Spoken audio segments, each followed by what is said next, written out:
ఆనందభైరవి, లీలావతి ఇద్దరు దామిని జాతకాన్ని పంతులు గారికి చూపిస్తూ ఉండగా పంతులు గారు దామిని జాతకాన్ని చూస్తూ షాక్ అవుతూ ఉంటారు.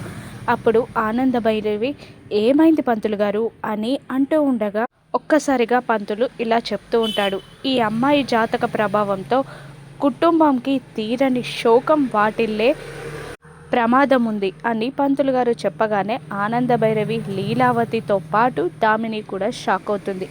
ఏమంటున్నారు పంతులు గారు? చిన్నప్పుడు శాస్త్రి గారు అలా చెప్పారనే ఇన్నాళ్ళు అమ్మాయిని కుటుంబానికి దూరంగా పెంచాము అని ఆనందభైరవి పంతులతో చెప్తూ ఉండగా బిడ్డతో ఉన్న బంధాన్ని తెంచుకోమని చెప్పడానికి మనసొప్పక ఆ శాస్త్రి గారు అలా చెప్పినట్టున్నారే తప్ప జాతకంలో మార్పు లేదు.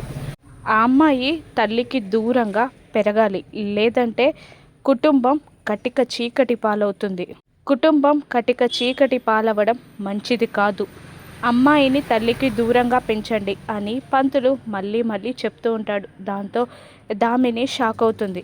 దామిని లీలావతి వైపు అమాయకంగా చూస్తుండగా లీలావతి మాత్రం కరుణించకుండా కోపంగా బాధగానే దామిని ముఖం చూడకుండా ఇలా అంటూ ఉంటుంది. అప్పుడైనా ఇప్పుడైనా ఎప్పుడైనా నాకు ముఖ్యం నా కుటుంబం అని లీలావతి చెప్పగానే దామిని షాక్ అవుతుంది.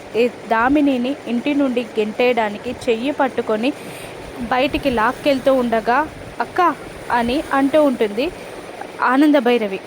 దామిని లీలావతిని వేడుకుంటూ ప్లీజ్ అమ్మ, నన్ను మళ్ళీ అనాథని చెయ్యకండి అని ఏడుస్తున్నా వినకుండా దామిని చెయ్యి పట్టుకొని బయటికి లాక్కెళ్తూ గుమ్మం బయట అడుగు పెట్టబోతూ ఉంటుంది లీలావతి. అక్క ఆగక్క అని ఒక్కసారిగా ఆనందభైరవి అరుస్తుంది. ఇప్పుడు దామిని విషయంలో ఆనందభైరవి నిర్ణయం ఏంటి? దామినిని తన కూతురిగా దత్తత తీసుకుంటుందా? తల్లి ప్రేమని పంచుతుందా? ప్రాబ్లమ్ని సాల్వ్ చేస్తుందా?